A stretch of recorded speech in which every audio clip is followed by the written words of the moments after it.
Jay. You're on with Mark Brennan from Exit 6. Hello, Mark. Hello, Jay. How are you today? I'm doing well. How are you? I am thrilled to be speaking with you. Thank you for taking the time. Oh, absolutely. I assume you've heard a little bit about the questions I might be asking you today, largely about Super Troopers 2 and the crowdfunding behind it. Yeah. But I wondered if very quickly if I could take you back a little earlier than that, just for interest of our filmmaker readers, because most of them are all looking to make their jump into their first big feature.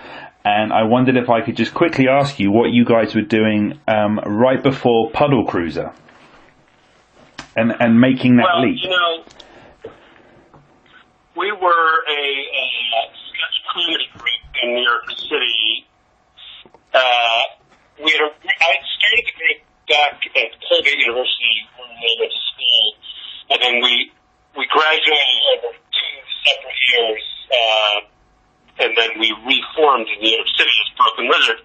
And we were doing live shows, and in between the sketches, it was basically a Python Saturday Night Live melding, because we did a sketch, and then sometimes we bring characters back like Python did in later sketches, and we shot a lot of sort of in between the sketches. We shot short films, short videos.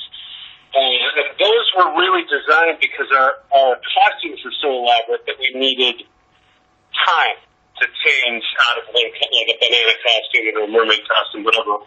So we started shooting these videos, and slowly they became more and more sophisticated as we, as basically as I became a filmmaker through these short videos. I was like, I'd go to edit something and I'd say, I wish I had that shot. And then the next time I'd shoot something, I would get that shot. And so it's kind of, you learned by trial.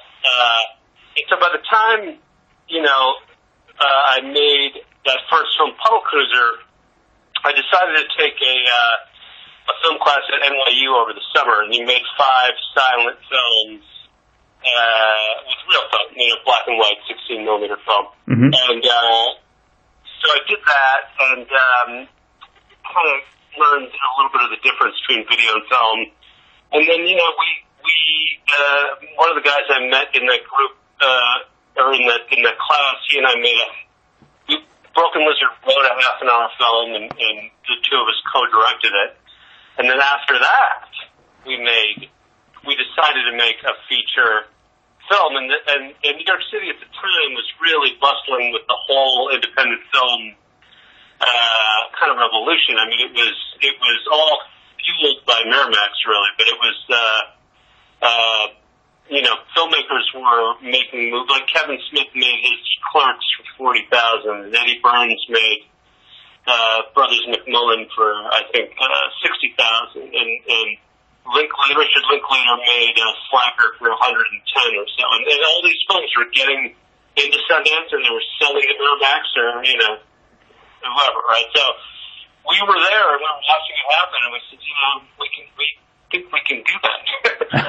And so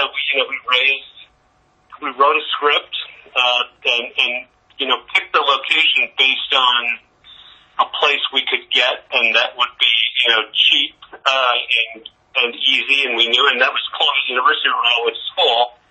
And we thought, well, if we shoot there, we know all the locations. We won't have to move the equipment around. That's sort of a big expense.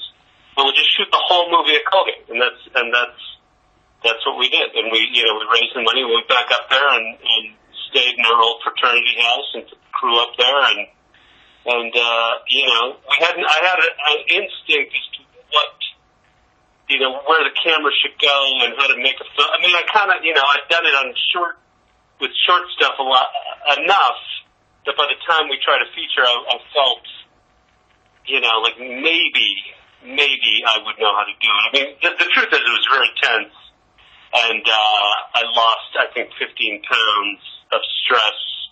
Oh, wow. But it turned out that when we edited it together that in fact I did know how to do it. But while I was making it, I didn't know if I knew how to do it. That's all. It turned out I did. Well, that's a good discovery to have at the end of a journey like that. That's good. So, what was it? I mean, because yeah. Sorry, go ahead. Sometimes you see a first film. Sometimes you see, I was working in an editing place, and somebody would walk in with a film, and they'd say, "Can you help me fix this thing?" And you'd look at it, and you'd say, "Wow, there's no film here." and that happens, like, because it turns out the director didn't know what they were really doing. They thought they might, just like me, and it's the only way to know is to make one. Of course, and you said you went into Puddle Cruiser having learnt an awful lot from the short material you had done previously, and it turns out that you did know what you were doing, happily, at the end of the film, as you were going along. Was there anything during the making of Puddle Cruiser that surprised you, that you weren't expecting? Well, I'll tell you, the first time, because we were lighting all our videos with the lamps that were in the room. And occasionally we'd get a lamp that was like really nice and bright, and I would carry that lamp around to wherever we shot it. But I mean, mostly it's just the lights we had. And so the look, the way we looked on video was, it really looked sort of like we looked. We're like kind of okay looking people, and we looked sort of like that. Then when we had a real director of photography with real lights and a real gaffer who set the lighting so beautifully, when we first saw ourselves on 35 millimeter film, we were just so emotionally, it's so thrilling when you're lit and you're lit properly. You're like, oh my God, that looks like a real movie. It looks like a real movie. And so that was the big. And we saw that on the first day, because we saw the dailies of the first day, and you're like, holy shit, we're in a real movie. You can't deny it. So that was really the thing. I mean, I know that sounds silly and insane when you're making a real movie, that you should look like a real movie, but it did, and it was shocking, because after all those years, you started to think, well, maybe this is possible. I don't know. I mean, it still was a long way to go, but we thought maybe this, if we're right about the script we wrote, and, who knows? Maybe we'll be one of those stories.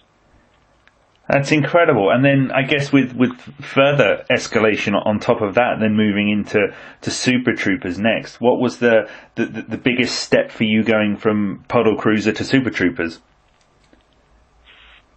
Well, it was the thing about Puddle Cruiser is we went to Sundance. It was a hit, and everybody loved it. But the crowds are going crazy, and this company offered us a distribution deal. They put it in 500 theaters, but their offer was for $0, and they said, we'll give you money once we make our money back. But we turned it down, and then we thought we'd sell it to Newmark. Harvey Weinstein said he was thinking about buying it. He didn't buy it. Nobody else bought it. So we went back to that company, and that company then was like, nah, we've moved on. We're not buying it. So that movie only came out on home video, Puddle Cruiser. Right. So when we went to make Super Troopers, we didn't have a name. The film hadn't really come out. They were just like, oh yeah, you guys made that movie that didn't come out. But it's really funny. We know, but it didn't come out. So you didn't make any movies. So blah, blah, blah, all that stuff. And so we didn't quite get to have that story. And so now we were trying to make a second film.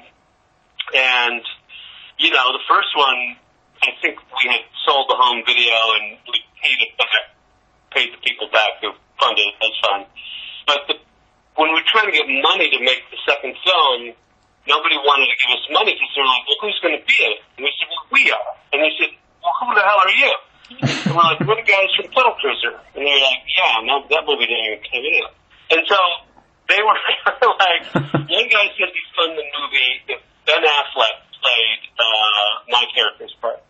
And I was like, well, that's my part. And he goes, not in this movie, kid. And I was like, okay. So we walked out there. I mean, we went to every studio. We went to every independent financier. Everybody said no. There was literally no. It was like 50 no's.